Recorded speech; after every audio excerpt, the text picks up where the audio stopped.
Good everyone, my name is Anthony Nathaniel, and today in this video I'll be giving you a complete guide through your upcoming UTME or JAMB examination in biology.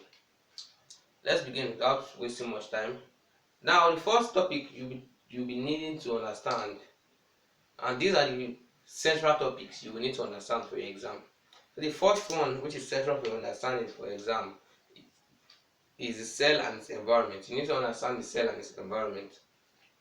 Then you need to understand stuff like diffusion, which is the movement of solute particles from a region of higher concentration to a region of lower concentration until equilibrium is attained or achieved. So you need to understand that. Then you need to understand osmosis, which is the movement of water through a semi-permeable medium or a differentially permeable medium from a region of lower concentration to a region of higher concentration. Or you can also say from region of higher water potential to region of lower water potential. So basically, water potential is basically the amount of water that is contained in a medium. Then you need to understand the concept of hemolysis, which happens when a cell is placed in a hypotonic solution. Then you need to understand plasmolysis, which occurs specifically in plant cells, and it occurs when cells are placed in a hypertonic solution. So in hemolysis, the plant cells, the animal cells or red blood corpuscles, they burst because of the excess water coming into them. But in plasmolysis, the plant cells are the cell walls are flaccid. They are broken down, or they break down because of the fact that the water in them is absorbed by the environment. So in hemolysis, you are often see something like this when the cell goes so big that it transits from this stage to this stage, then at a point in time it bursts. So this, and at the end of the day, the water is expelled. So this is hemolysis. Whereas in plasmolysis, the cell is turgid. It occurs in plant cells. So the cell is turgid, but when the water is going out, at a particular stage, the plant cell, the cell wall degrades and it becomes very flaccid. And a practical demonstration of flaccidity occurs in the state of let's talk about plants. When you see a plant in dry season and the leaves begin to droop down as if they are falling, and they begin to lose the strength that they used to have. Normally, a leaf is supposed to be upright like this. Leaf is supposed to be upright, but when you see that the leaf has begun to begin something like this. So in this process, where the leaf drops, is called is caused by flaccidity. It's caused by flaccidity, and it occurs when the plant cells are hemolyzed, or sorry, plasmolyzed. When the plant cells are plasmolyzed, and when there is no water to make the cell wall flaccid. Now we need to talk about and just for your benefit, there's an additional video I've made on the cell and its environment. For you to understand the cell and its environment, there's another video in this channel where we talk about this hemolysis, diffusion, factors affecting diffusion in detail, so you can check that out. And then I will add these topics I'm talking about. I will talk about them. I'll add them in the description of this video so that you can also look for them and learn more. Next, talk about tissues and supportive system. In tissues and supportive system, we have to understand the skeletal system, specifically of vertebrates, and then the vertebra is a column that supports the structure of an organism.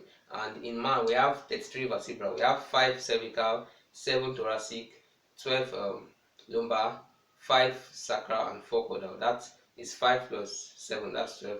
12 plus 12, 24, 24 plus 5, 29. Then 29 plus 4, 33. So man has 33 vertebrae, but the vertebra differs from animals to animal. But each of those vertebrae, every animal has its own cervical vertebra, thoracic, lumbar, sacral, and caudal. And each of the cervical vertebra in man is basically meant to support the structure of the head. So what we have, it's made of it's like an S curve. So this S curve, let's just call it something like this. Like an S curve. So this cervical vertebra are in the top column, and they help to support the head, and they also help it, especially the atlas and axis. The atlas helps the head to nod. The atlas helps the head to nod, while the axis helps the head to rotate. So those are functions of the specific for the first two vertebrae. Then we have thoracic vertebra. They are vertebra that lines the vertebral column, the um, from the neck to the bottom of the rib cage, and they function to help the rib expand and contract when you breathe in air and breathe out air. So they support the rib and they protect um, um, the they protect the vital organs of the body in the rib cage. And then next we have the lumbar vertebra. The lumbar vertebra, they are the vertebra that line and attached to the abdominal muscles. So the lumbar vertebra, they are below the thoracic. We have the lumbar, and the lumbars are very large in size, and you should probably get to know about the specific characteristics of this vertebra. But as I said earlier, this video is meant to be a general overview of these topics. So and then below the lumbar vertebra, we have the sacral vertebra, and the sacral vertebra is around the sacrum, and this sacrum is just above the the sacral vertebra are just around the sacrum. Then up below the sacral vertebra, we have the caudal vertebra, which is also known as the tail vertebra, and they fuse to form the coccyx. While the sacral vertebra fuse to form the sacrum. So, and those are just parts of the supportive system. And then in plants, supportive system, we have parenchyma, sclerenchyma, and sclerenchyma, parenchyma, and several other tissues. Then the parenchyma is basically kind of like the part that is found in growing regions of the plant and also in leaves. Parenchyma. Then the parenchyma is also for support. The sclerenchyma is found in woody stems and woody plants such as deciduous and evergreen and perennials. So and so on and so forth. That's for supportive system. So supportive system in plants and supportive system in animals, they have their different functions, features, but in general, a supportive system is basically needed for 5 basic purposes: for support, to support the animal structure, that is why we can move around and support our bodies; for shape, which gives us shape to our body, it helps us to move; it protects the vital organs; and it helps for the attachment of muscles and ligaments and all the rest. It kind of connects the body together.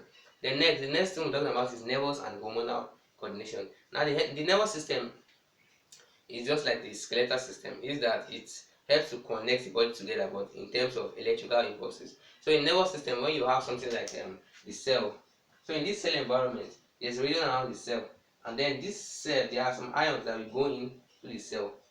There's some positive ions, and then there are some negative ions that will go into the cell and out of it. So the voltage set up between these positive and negative ions inside and outside the cells is the kind of voltage that helps the cell to fire a nervous impulse, and that impulse is kind of like an electric relay that goes from the dendron or dendrites to the axon of another cell. So and it transfers from dendrites to axon, dendrites to axon, and those dendrites, they are the one that transfer it to another cell, and then the axon receives it from the cell, and then it goes on. And the nervous cell is specifically has a transmission structure known as a nerve. And the nerves are always very long. They are as long as anything. Most are very, very long, centimeters or meters long, and they transfer impulses from the brain to the body and from the body to the brain at a very, very high speed, close to the speed of light. And then we also know that we have sensory neurons, because when we have your eye and your sense organs, so those your sense organs, they receive what's called impulse. Your sense organ receive what is called your impulse from your environment, and then your sense organ carries it to transfers the impulse to your sensory neuron, and that's your sensory neuron kind of transfers the impulse to the motor neuron, to the spinal cord. From the spinal cord, which consists of matter, it transfers to the brain, and then from the brain, the brain processes it and then transfers it back to the motor neuron. Then the motor neuron goes back to the sensory neuron, or it can also go to the muscles of the body. Like if we have somebody waving his hand across your eye now, your eye will send the impulse to your brain, and then your brain will interpret it as a source of danger, and then it will send it back to you that you should close your eye. That is why there's an impulsive action. When someone tries to wave his hand in your eye, you try to close your eye. So that is because of the relay and the interaction between your eye, your sensory gland, and your neurons and your brain. That is basically how the nervous system works. And then apart from nerves, we also have hormones. Hormones are also things that also is a system that helps us to transmit or transfer impulses from one part of the body to another. And but the hormonal system is made up of the chemical substances, whereas the nervous system is made up of electrical substances. So basically, in the hormonal system, we have is also controlled by the brain, and then the hormonal system, the brain also functions to regulate activities through some bodies in the brain. And then we have the pituitary gland. Pituitary gland is located close to the thalamus. And then we have the thyroid gland. The thyroid gland is located close to the Adam's apple of a human being. We have the thalamus. We have the pituitary gland. Pituitary gland is a very important gland, and it tends to control most of the secretions of other glands. It also tends to control the secretion of um, substances like aldosterone, ADH, and the regulation of water in the kidneys. And all these hormones, they are kind of like key key body parts, they are important in the regulation of homeostasis in the human environment and the organism environment. Then we'll talk about homeostasis too. Then we also know of nervous coordination, and nervous coordination occurs in two types: yes, voluntary and involuntary actions. So to know this in detail, you can just understand that voluntary actions are the actions that are coordinated and controlled. They are willing, while involuntary actions are actions that are not willing. They include jerking of the knee when it is momentarily by a sharp object, and then winking of the eye when somebody waves his eye around your eye, and then tickling. Once when you tickle someone and the person laughs, it's not within the person's control, except the person is anticipating the tickle. So like when you tickle yourself, you don't laugh because your brain is already anticipating it. But when someone tickles you when you are not expecting it, it's kind of an involuntary action. So and even the beating of the heart, when your heart beats, your heart is beating not because you want it to beat, but because your brain has sent some hormones that are coordinating the beating of the heart. So coordination of the body is very important and very important subject and topic for you to understand in your JAMB biology. Then we'll talk about reproduction. Reproduction is in three parts. We have the basic aspect of reproduction, where we talk about the its reproduction as a function of all living organisms. Then reproduction occurs in unicellular organisms. Reproduction occurs in vertebrates. Reproduction occurs in human beings. Reproduction occurs in plants. Reproduction in unicellular organisms like Spirogyra, like flagellum, flagella, and Chlamydomonas, um, different organisms, unicellular organisms. Those are basically organisms that occur in cell or colonies or what do you call it, or filament. Yes, colonies such as volvox, and filamentous such as Spirogyra. Now all those organisms, they are basically unicellular, and when they perform reproduction, they either perform it by budding. And budding is a process whereby a bud develops, and like yeast buds. When you have an organism like yeast, so you see some when you yeast is a microscopic organism, but it forms bud, and then when those bud forms, they break off and form new organisms, which are called they are more like clones. So most of these unicellular organisms, they exhibit asexual reproduction, and in asexual reproduction, it results in the formation of organisms which are exactly as the parent organism, and those organisms are known as clones, such as in yeast and in some other unicellular organisms. But others, they perform conjugation, and conjugation occurs in organisms conjugation occurs in organisms like paramecium, amoeba. But those also, one organism can perform different forms, but all those types of reproductive behavior is either asexual such as budding, which is what includes. Then we have sexual, which involves conjugation. Then fragmentation is also an asexual reproduction in organisms. Fragmentation, and organisms that perform it, they are often unicellular too.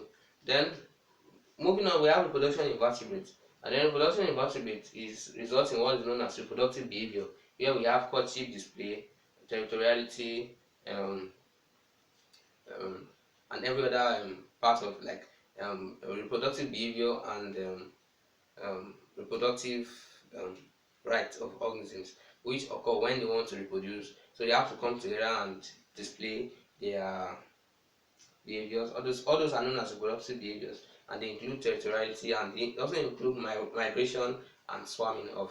For example, tilapia fish migrate a long distances from rivers to river and rivers to seas to go back to their place of birth where they reproduce. So, and that's just an example of different organisms that exhibit this reproductive behavior of migration.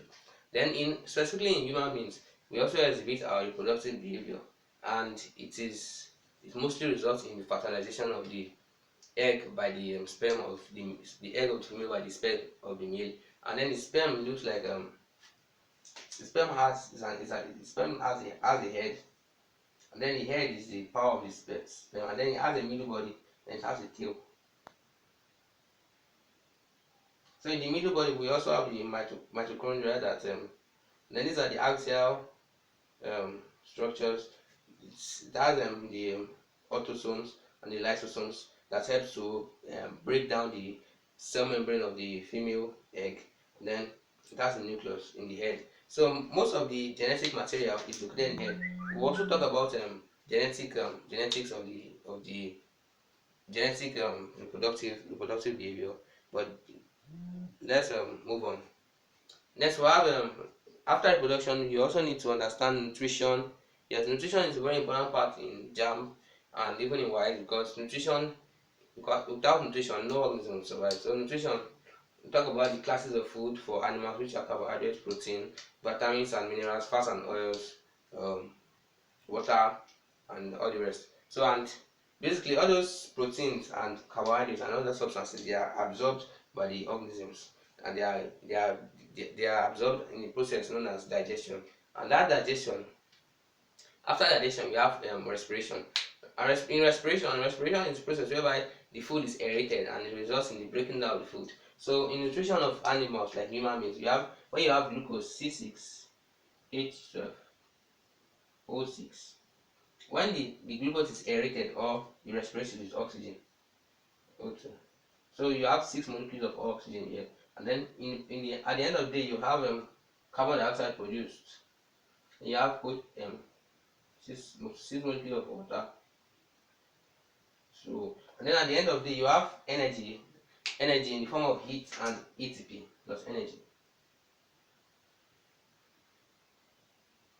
And this energy, when it's converted to ATP, it can be converted in the glycolysis and Krebs cycle. So glycolysis occurs in the cell cytoplasm, while Krebs cycle occurs in the mitochondria, and glycolysis occurs in the absence of glucose oxygen, and it's also known as anaerobic respiration. But when the respiration is becoming aerobic, it forms Krebs cycle, and that Krebs cycle occurs in the mitochondria, and then it's formed when the food is combusted, and that's also combustion. Combustion is combination of anything. So the food is basically burned or combusted, or specifically in biology we'll talk about it as respirated. So we respirate the food, and then also known as digestion. And when the food is broken down by oxygen, it forms carbon dioxide, water, and energy. It is this carbon dioxide that is breathed out by you.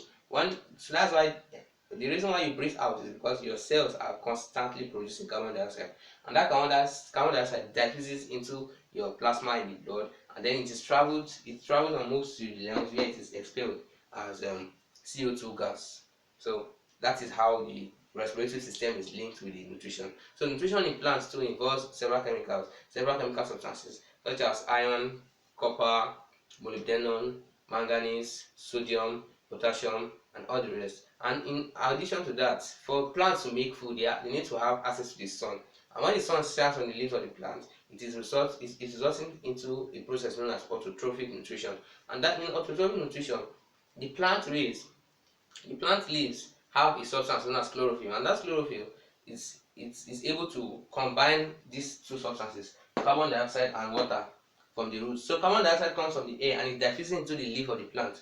And when it diffuses, it combines with water, which is absorbed from the root of the plant by active transport or by capillarity action. And then when they combine together, the sun provides the energy, and then it goes back into the C6H12O6 carbohydrates, and that carbohydrates can also be formed when you have different catalysis of these different synthesis processes, such as carboxylations, and those carboxylations involves forming of organic compounds in the plants, and then those organic compounds might include fat and oil. So that's how you have fat and oil from this glucose. But most of the time, the basic product of autotrophic nutrition and of nutrition of plants, or we call it autotrophic nutrition. The basic process of photosynthesis is glucose, but that glucose can be formed into different substances such as resins, tannins, and latex, and those are also known as waste substances, but they are also useful in different areas. So that is nutrition for plants. And then in plants transfers energy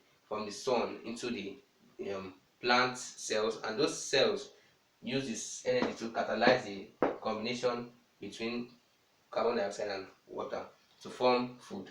And so that shows that the sun is the source of majorly, virtually all of our energy in the world. So then next we have to talk about ecological concepts: transect, capture, and recapture method. So basically, ecological concept, we have three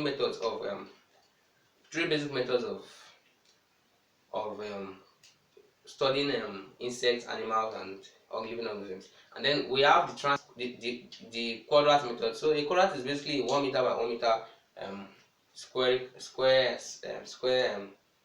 flat metal substance, or rather is an object that when it is thrown in an area of land, when it lands, you can easily calculate the amount of organism in that area, and then you can then use it to extrapolate, and you can use it to calculate the organism in every other area. Just like saying that if you have two organisms, this is an example of how it might go on. If you calculate 10 in a square meter of area, and you calculate 10 grasshoppers in 1 square meter,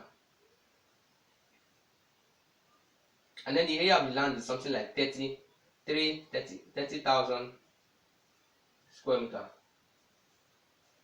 So basically, you call this as x. So then you still have to make your mathematics. Then you multiply. Then you use the fact that x is directly proportional. So the more the area, the more the organisms you capture. So you use the fact that in essence, you only get 10 grasshoppers from 1 square meter, but you can use that fact to get the amount of grasshoppers in 30,000 square meters. So that's how the quadrant method works. Then we have the transect. Transect is similar to the quadrant method. Then we have the capture recapture method.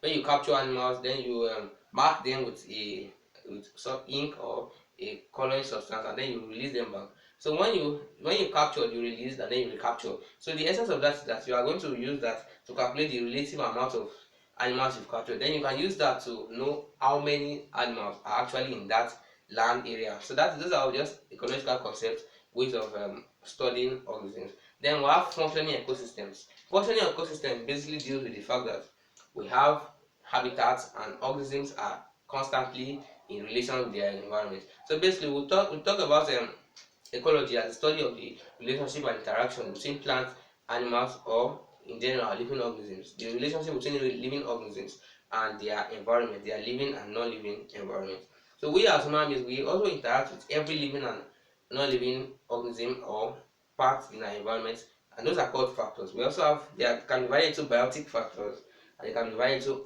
abiotic factors. So biotic factors are the living things that affect us.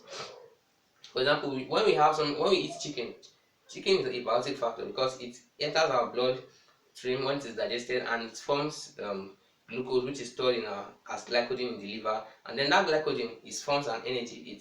It's a source of nutrition for us. So we have interacted with the chicken, and even we interact with other parts of our environment through erosion, when we burn the bush, when we build houses, when we do all these things on our environment. And then we'll talk about that in another topic called conservation in biology.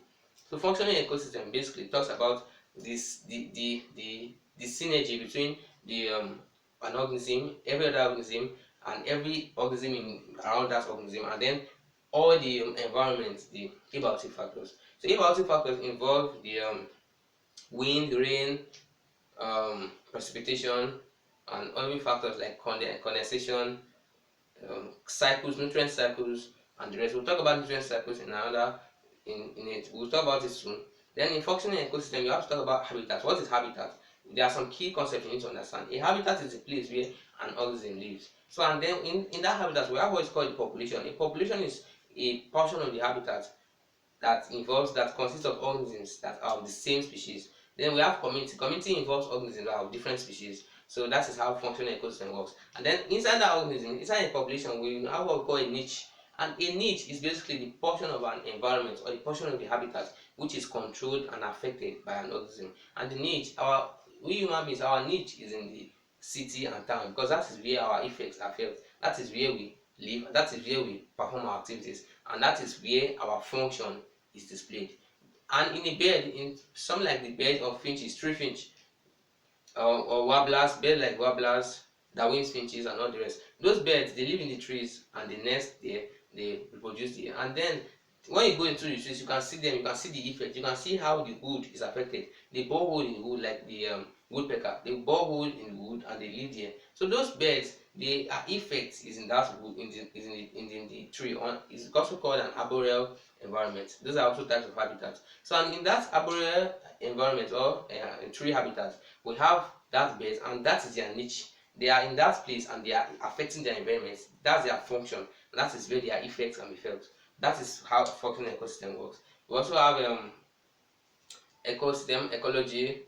We have biotic community, and biotic community is basically a wide area of habitat which has a specific property. Like we have savanna biotic community, we have savanna, we have desert, we have forest, we have mangroves, and mangroves are basically water swamps. They are swamps with water. We have habitats. We have three different types of habitats. We have terrestrial habitat, we have aquatic habitat, then we have brackish. Under that aquatic, we have brackish habitat, we have source water, and we have fresh water.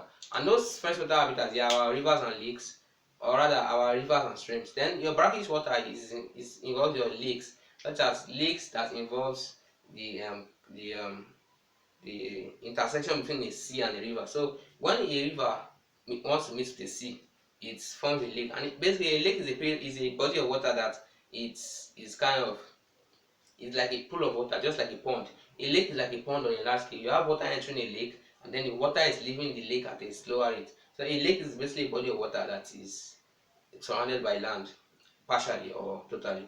Basically, then next we have terrestrial habitats. Under those terrestrial habitats, I've talked about swamps. Swamps are basically like mangrove forests, and they are terrestrial habitats that are close to the water. And then we have several other parts of habitats, just like forests. Forests have dense. We have jungles as example of that. We have savannas. We have Guinea savanna, Sahel savanna, Sudan savanna. Then we have deserts. We have other biotic communities like monsoon community, and then we have tundra. We have several others which you can also understand and study. So those are the parts of functional ecosystem you need to understand.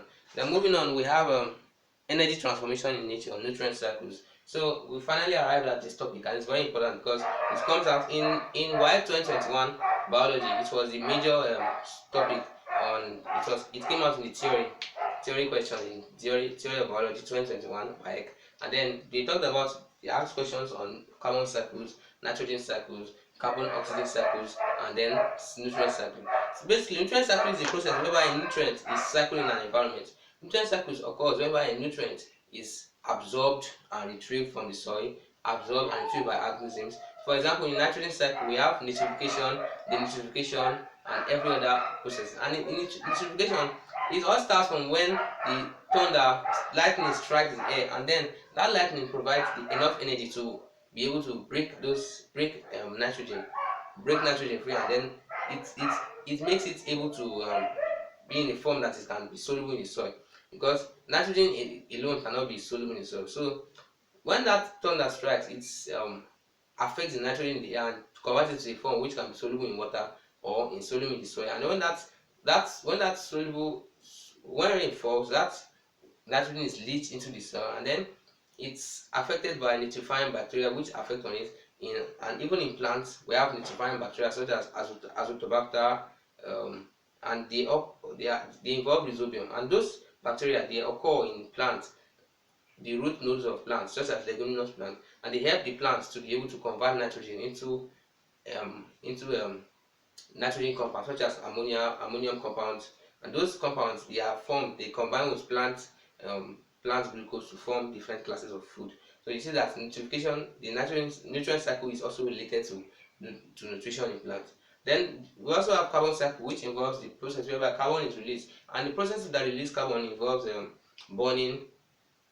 Process that release carbon, decay, um, combustion, release carbon into the and most of the time you also see what they call carbon oxygen cycle. Carbon oxygen cycle is basically the cycle that involves the movement of carbon and oxygen, and carbon and oxygen can form together to form carbon monoxide or carbon dioxide.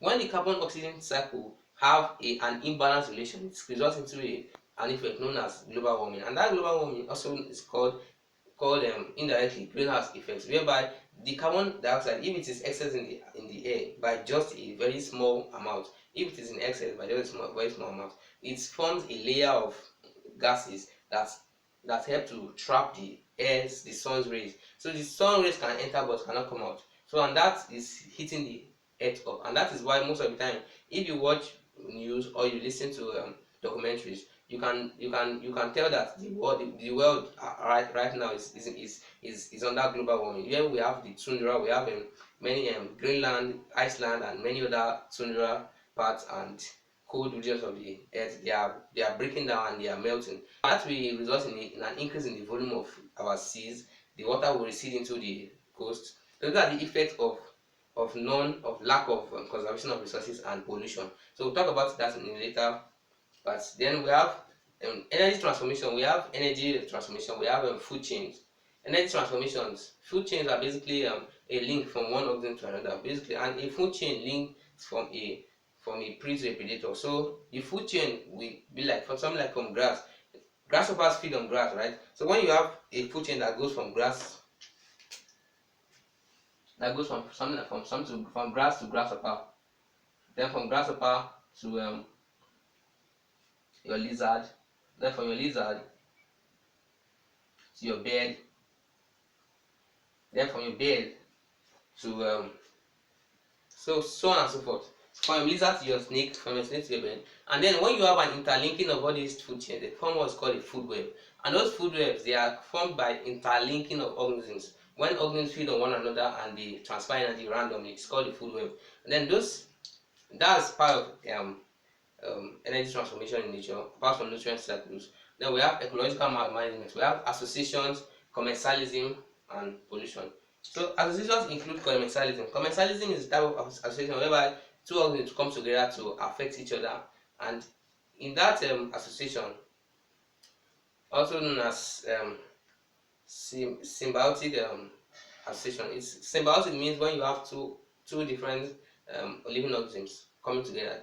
And in commensalism, the two organisms gain. In parasitism, only one organism gains and the other loses. Then in mutualism, one organism gains while the other is not affected. An example of commensalism is the relationship between shark and remora fish, the relationship between the termite and the um, bacteria in its gut that helps it to break cellulose, which we organism cannot digest. Then we have in mutualism, we have relationship between in mutualism, we have relationship between also shark and remora fish is a mutualism where one organism gain and one is not affected. Then commensalism, both gain. So both of the organisms gain, like the relationship between cattle and cattle egrets, and those egrets they help to they stay on the backs of the cattle or the other animals, and then they help to pick up the dangerous parasites from their body, and then in turn they feed off the animals. So both of them are gaining. So these are all types of association: commensalism, mutualism, parasitism, and all the rest. Then we have pollution, which I was talking about earlier, which results in greenhouse gases and um, global warming. So basically, pollution could be air pollution, and specifically air pollution results in global warming. Then we have water pollution, whereby we have such as nuclear plants, nuclear industries, where they release the thermal waste, hot water into the sea, and that disrupts the solubility of oxygen in the water, because oxygen is more soluble in cold water than it is in hot water. And when the temperature of the water rises, the oxygen that can be soluble in water reduces, and so oxygen is less available for organisms in the water. That is a part of the effects of pollution. We have air pollution, water pollution, we have noise pollution. Noise pollution is also an example of air pollution. We have soil pollution, land pollution, different types of pollution, and it is important for you to know that no matter what type of pollution we are talking about, they all result in negative effects. Then we'll talk about habitats, and we have talked about this in previous. We'll talk about terrestrial, aquatic, and other types of habitats. Then terrestrial habitats, we'll talk about the biotic communities, savanna, and all the rest. And aquatic habitats, we have different types of aquatic habitats. We have freshwater, saltwater, and brackish, which I've talked about earlier. And then you can go deep into this by studying your biology textbooks, so as you can understand basically what this means. But this video is meant to be a general overview of how it will come out, and how the areas you need to focus on in your JAMB examination. So in habitats, you need to understand the interaction between the abiotic, biotic factors, and then the living organisms, and how the habitat works. So when you understand how an habitat works, like how the freshwater moves into the saltwater, so you could be able to understand why some organisms cannot live in freshwater, why some organisms cannot live in saltwater. Like sharks now are saltwater, they live in saltwater, some live in freshwater. So those differences in organisms are affected by their habitat. Let's talk about ecology of population. We'll have mortality, natality, etc. And then we'll talk about, basically, we'll divide this basically into two sections. We have the sections that add organisms to a population, and sections that remove organisms from a population. When you add organisms to a population, you are doing it by natality. And natality is basically the process whereby organisms are born. And natality is also works with immigration. Immigration is like when we have people living in Ibadan. Now I'm presently in Ibadan. Now if we have visitors from Kano, or people who move to Ibadan from Kano in Nigeria to come and live in Ibadan, now those people have migrated. So immigration is kind of like a permanent displacement of organisms from one location to another. So, and that increases the amount of organisms. Then we have emigration and mortality. Mortality is basically a process whereby organisms die. Natality is the process whereby organisms are born. Immigration is the process whereby organisms move into an area, while emigration is the process where organisms move out of an organization, or out of a population. Then we have factors affecting population. Factors affecting population are many. In Nigeria now, we have shortage of food. We have austerity, which results in shortage of money and shortage of food materials. Then we also have the factors that affect population, like shortage of food, inflation. We have overpopulation, which produces a pressure on the available resources. Then all these factors, they affect the population, and they help to keep population in balance. For example, population is like a circle, because for example, when you talk about rabbits now, if the population of rabbits in a particular area, something like white rabbit, is much, and then those white rabbits, they are very much, they exert pressure on the available resources, such as the grass on which they feed and the other fodder. Then those rabbits, when they are too much, they begin to die because of the fact that their immunity reduces. Because when organisms are much and they eat less food, and they eat less, they begin to be malnourished, their immunity reduces. So they begin to be more prone to diseases. And when they begin more prone to diseases, they begin to die. And when they die, the population reduces. And when the population reduces again, the resources have lesser pressure. And when there's lesser pressure, organisms begin to eat more. And when organisms begin to eat more, their immunity rises. And when their immunity rises, the cycle goes again. So that's how population goes in a circle. So you need to understand that cycle, that it is not just an abnormal, it is kind of a law of nature. Next, we talk about the relevance of biology to agriculture. So we'll talk about different classification of animal of plants. We have classification of plants into biological, into agriculture, and into life cycles. Into biological, we have thallophytes, trachophytes, we have birophytes. So, and then trachophytes are basically plants that have a root system and have a water vascular system, while thallophytes are basically flat plants such as algae, chlamydomonas, spirogyra, and all the rest. They are plants, but they are plants that do not have, they are mostly unicellular. Then birophytes include mosses, and liverworts. So they don't have true leaves and stems, and you can check another video of this channel. I've talked about that in detail. Then we have food production, which is classes of food into cereals, legumes. Those are what you should want to cover. Then we have microorganisms. We have normal microflora. The normal microflora in the body, they are the organisms like E. coli in the intestines, and those microorganisms, when there's an imbalance in their number, they can result in infections. Like E. coli can cause urinary tract infections in weak immune systems. And microorganisms have beneficial and harmful effects. Like microorganisms, they are used, like now when you have an infection, you rub you rub antimicroorganism and antibacterial. So those are part of the substances that we also synthesize from microorganisms, like penicillin in the 18th century by Alexander Fleming. So it was discovered by an penicillium. It was discovered by Alexander Fleming, and it was extracted from penicillium. And those are the beneficial effects of microorganisms. Then we also have what we call single cell proteins, and those single cell proteins they are being upgraded, and they are being worked on so as to provide food for space exploration. So those are applications. In essence, microorganisms can be beneficial and harmful. Then we also have conservation, genetics, and evolution. In this conservation, genetics, and evolution, you need to understand the Mendel's laws of genetics. You need to understand Punnett, how to draw Punnett square, and how to cross organisms. Then in subsequently, we'll also be talking about that for your WAEC. I'll be using WAEC series and other videos to talk about this in detail. But this is the complete guide to your JAMB or UTME biology. Thank you for watching.